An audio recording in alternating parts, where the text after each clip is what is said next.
Coming up on Arirang News, data show the impact of the coronavirus pandemic on exports and consumption is causing the South Korean economy to contract. The Korea Development Institute expects the slump in demand abroad will be prolonged. South Korea has now confirmed 102 cases in a cluster infection linked to nightclubs in the Seoul neighborhood of Itaewon. The authorities are urging anyone who's been to the clubs in question to get tested. And with Japan still restricting exports of key high-tech materials to South Korea, Seoul urges Tokyo to lift those curbs and respond to its proposal by the end of the month.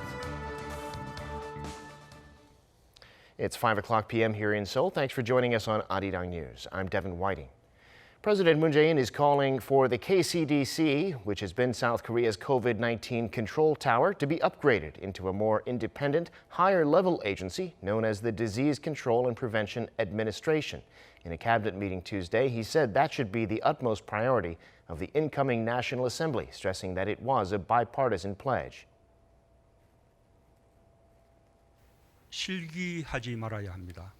눈앞의 위기를 보면서 머뭇거릴 여유가 없습니다.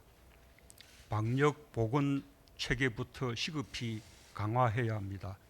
올 가을 또는 겨울에 찾아올 것으로 전문가들이 예상하는 2차 대유행에 대비하기 위해서도 필요한 일입니다. President Moon also ordered the government to begin talks on a third extra budget that'll be used to minimize the impact on workers and revitalize the economy.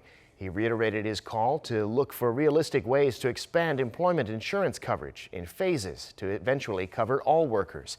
The president also repeated his push for a Korean version of the New Deal to create jobs, calling for aggressive investment and structural reform to establish digital infrastructure. A total of 102 cases of COVID-19 have been found in connection with the cluster infection in the multicultural Seoul neighborhood of Itaewon. The cluster is linked to a 29-year-old man who was confirmed to be infected after visiting 5 different nightclubs in Itaewon on May 1st and the early hours of May 2nd. Among 102 confirmed patients, 73 are others who went to the clubs, and the other 29 are their families and colleagues. The health authorities are working to identify and locate people who went to the clubs by searching through credit card transactions and cell phone signals. The city of Seoul wants those people to get themselves tested on their own. If it's later found that they've not done so, they'll be fined up to about $1,600. South Korean soldiers at the time of the Itaewon cluster infection had been on orders to stay home when off duty. But of those who've admitted going to clubs there, almost all of them have now tested negative. Seoul's defense ministry said Tuesday morning 49 soldiers have been tested and 46 have been cleared. But the results of 3 others have not been released yet. One more Army officer tested positive after coming into contact with an infected colleague, bringing the total number of Itaewon-linked cases in the military to 8. U.S. Forces Korea, meanwhile, has reported no confirmed cases linked to Itaewon. It's still limiting unnecessary off-base activities by its personnel. And as the Seoul city government responds to the recent spike in cases, it says it'll do its best to prevent any leaks of people's personal information. When revealing the places infected people have been, the city government will reveal only information that's essential for quarantine. Plus, it says it'll work with human rights officials to prevent human rights violations like leaks of personal information and investigate them if they do happen.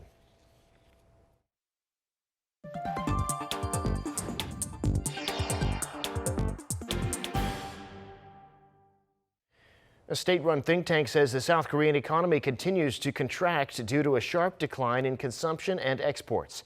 And in the U.S., a report says the recovery in the global economy looks like it'll be what they call swoosh-shaped rather than U or V-shaped, meaning it'll take longer. Kim Jae-hee explains. The Korea Development Institute says the local economy is shrinking fast due to a drop in both exports and domestic spending. The state-run think tank's monthly evaluation report on Tuesday said retail sales in March declined 8% on year, and exports in April fell 24.3% on year to around $37 billion. Korea Customs Service data for the first 10 days of May showed an even larger on-year fall of 46.3%. The KDI analyzed that production in the service sector has already significantly decreased, and the economic fallout is spreading to the manufacturing sector as well. The think tank said that the possibility of global economic stagnation is rising as major countries around the world are seeing economic indicators fall. It added that sluggish external demand is expected to continue for some time as major economies like the US and the EU are restricting movement. Amid the grim economic figures, the Wall Street Journal reported on Monday that experts predict a swoosh-shaped recovery for the global economy, where the sudden sharp drop is followed by a painful, slow recovery. The report said major Western economies may not be able to recover to 2019 levels of output until late next year, or even longer than that.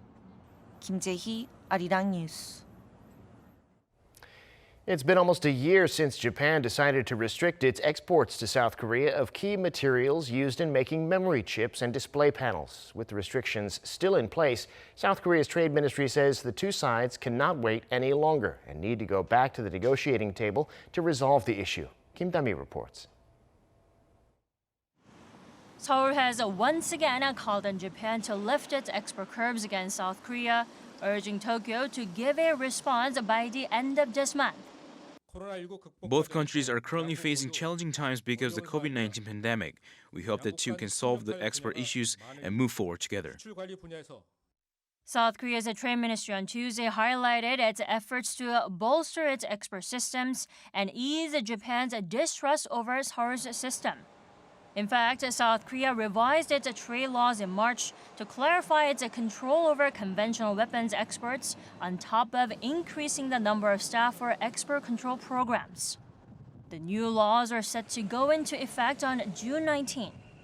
The almost year-long trade row dates back to last July, when Japan imposed export restrictions on three key industrial materials critical for Seoul's chip and display industries, including photoresist, etching gas, and fluorinated polyamide. Tokyo's move came after a South Korean Supreme Court in 2018 ordered Japanese companies to compensate Korean victims for wartime forced labor during Japan's colonial rule. Japan also removed Seoul from its list of trusted partners, arguing that South Korea failed to effectively control the trade of sensitive materials that could be utilized for military use. Since then, South Korea dropped its World Trade Organization lawsuit against Japan in November, and Tokyo partially eased the photoresist export curbs in December.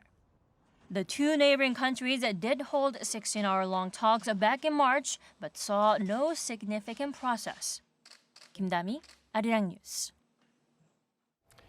Time now for an in-depth look at the market news this afternoon, and for that I'm joined on the line by Mr. Daniel Yu, Global Strategist at Yuanta Securities. Mr. Yu, thank you as always for coming on.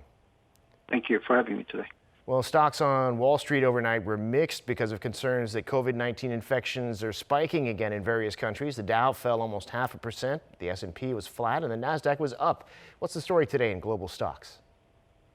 Sure, as you said, Wall Street's main index were down slightly in terms of Dows and S&Ps, and though Nasdaq jumped about 0.8% yesterday. Also, for the main indexes were set to open lower on Tuesday, as investors remain to be cautious about the second wave of coronavirus infection after several states and countries revived economic activities. So everybody is saying that they're reopening the economies, but everybody are also concerned about the second wave possibilities. And if that is the case, the concern of the economic recovery might be delayed from previous expectation that sometime this quarter should be showing some recoveries, and third quarter will be a clear sign of a recovery. But still, everybody seems to be very cautious. This is not just happening for U.S., but it's happening all over the world. As European market also closed slightly down yesterday, somewhere between 0.5 to 0.7%. And we did see Germany showing a rate of new infection accelerating after some of the easing of the coronavirus-related measures. It seems that that's the case for global overall. And that's why people are a bit concerned about the possible slowdown in terms of the economic activities again, and that resulting into possible correction of the equity market. However, though, the level of the infection rise is not that significant per se. So I think that you just need some kind of excuse right now at this point in time for some correction after such a strong rebound from the bottom, somewhere between anywhere of 20 to 30% recovery for depending on the market. Well, now the Kospi here in Korea was down sharply in the morning, recovering a little bit, but still ending lower. Tell us about the local markets. Yes, as you said, U.S. Korean market followed the U.S. market, and actually it went down even further because of the possible additional infections happening. As much as 1% plus, but as of close, Kospi was down by about 0.67%. Kosdaq was down by only 0.12%. The Korea opened in red on today after the South Korea reimposed lockdowns as a spike in new infection heightened concern of the second wave of the pandemic. The emergency of the cluster prompted officials to delay the reopening of schools by 1 week. Also, some of the data coming out from China, inflation seems to be below market expectation. The annual inflation fell to 3.3% in April, the lowest in the last 7 months from 4.3% in March. Clearly, everybody's been concerned about how strong the recovery can happen for the country like China, where it shows a much lower rate of infection happening after very strong numbers coming through in the first quarter. So with that, everybody's still concerned about the economic recovery phase, and that is the reason why the Korean market showed a declining trend today. However, though, overall, the valuation attractiveness still remains to be quite high for Korea, and the level of the infection increase is not that significant relative to previous incidents. So if that's the case, then maybe the correction might be short-lived in the future. In terms of the impact, data show Korea's exports in the first 10 days of this month were down by almost half compared to a year ago. This is because of the pandemic, of course. But talk a little bit about that, and how do you think the financial markets will react to this? Well, I mean, the news already came through, and that's why, in addition to all these news of pandemic issues, Korean market did go down as much as more than 1% for both market of Kospi and Kosdaq. Data that came out was on the first 10 days of May, but nevertheless, it looked quite horrible. If you look at the export numbers, contracted 46.3% per year, year on year, while the import fell quite significantly as well by 37.2%. By categories, the overseas sales of semiconductor fell 17.8%, so much less than the overall, while the mobile communication devices and the petrochemical products contracted by 35.9% and 75.6%. So clearly the oil-related part is the biggest decline. But good news is, though, is because the semiconductor drop is significant, but relative to overall decline, it is much less. Now, in terms of the coronavirus lockdowns, the nation is easing that, but because of the recent jump from the club incident, the level of lockdown seems to be the easing of it might be we go up again, and school opening will delay by about 1 week. All in all, the COVID-19 incident or this event is taking a lot longer than most of people expected, and that is resulting into such a significant drop of the export numbers. However, though, Korea's overall manufacturing attractiveness remains to be quite high, and therefore foreign investors' net selling has slowed down quite significantly, and all that is resulting into quite resilient equity market for Korea for the time being. Got it. All right, Mr. Yu, thanks so much for coming on and sharing your insights today. We appreciate it. Thank you very much. And because of the coronavirus pandemic, South Korea's LG Group has decided to skip its business strategy meeting for the first half of this year. The company said Tuesday that it called off the session since its affiliates have been meeting often already because of the outbreak to respond to a fast-changing market environment. The affiliates normally hold strategy meetings with Group Chairman Koo Kwang-mo once each in May and October. The one in the second half, it says, will be held in October or November. 4 out of 10 South Korean startups see the COVID-19 crisis as an opportunity for the startup ecosystem.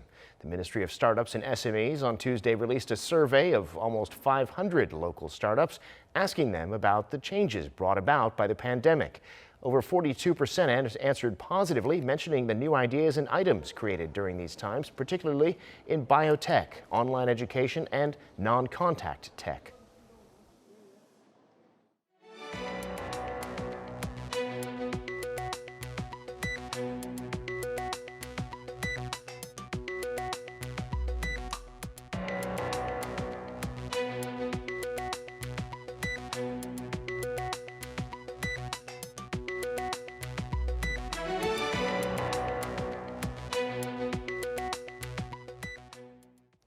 That brings us to the end of this newscast. Thank you for watching. More live news coming your way at 7 p.m. Korea time.